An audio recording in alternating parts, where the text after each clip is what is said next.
Hindi armadong pag-atake pero iligal at sinadya para sa Pangulo ang marahas na pagharang ng China Coast Guard sa resupply mission ng Pilipinas noong June 17. Higit na raw sa diplomatic protest ang mga sunod na ikakasa. Nakatutok si JP Soriano.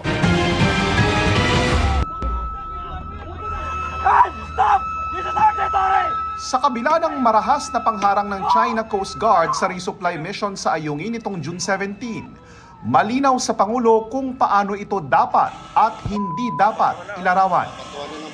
Kinausap ng Pangulo ang AFP Western Command matapos mabanggit ng Executive Secretary na maaaring misunderstanding o posibleng aksidente ang nangyari. Because nung una, hindi tinitignan pa lang namin yung data. Baka nagkamali lang. Pero mula nung napunta ako sa Westcom, sinabi ko ano ba talaga nangyari?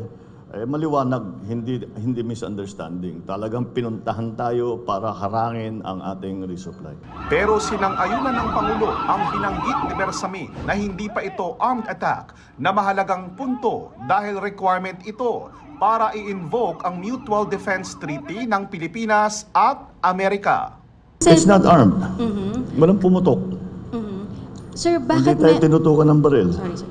But it was a deliberate, they boarded a Philippine vessel and took the equipment from that Philippine vessel. It is essentially an illegal action that was taken by the Chinese forces. Bago pa noong June 17 ay marahas naman lagi ang pagtigil ng China sa mga resupply mission na minsang nauwi sa pagtapon ng mga Chino sa mga pagkain para sa mga sundalong Pinoy at ilang beses na pag-water cannon sa mga barko ng Pilipinas. Ang bawat insidente tinapatan ng pagpapatawag sa ambassador ng China, diplomatic protest na umabot na sa mahigit 100 sa ilalim ng administrasyon at 30 sa taong ito lang. Pero tila kulang na raw yan ayon sa Pangulo. Kasi papatawag natin yung ambassador, sasabihin natin itong posisyon namin, hindi namin gusto yung nangyari. And that's it. But we have to do more than that.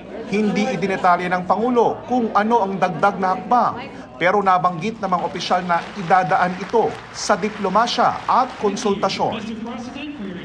Nauna nang binanggit ng Foreign Affairs Department na naghain na ang Pilipinas ng note verbal sa China kaugnay ng insidente sa Ayungin Shoal nitong June 17. Ngayon, na-track naman ng Philippine Coast Guard ang 10 araw na galaw sa loob ng territorial waters ng Pilipinas ng pinakamalaking Coast Guard ship ng China na siya ring pinakamalaking barko ng Coast Guard sa buong mundo. Gamit ang Dark Vessel Detection Technology ng Canada, nakita itong umalis sa hainan China ng June 17 at lumapit sa Parola at Pag-asa Island. Pinasadahan din ito ang Lawak, Patag at Escoda, lumapit sa baybayin ng El Nido, Palawan at dumaan sa Bajo de Masinloc. This is the first time na inikutan niya ang ating mga maritime features. What the People's Republic of China really wants to do is to challenge our territorial sovereignty over those waters. Pabalik na ito ng hainan China kaninang umaga.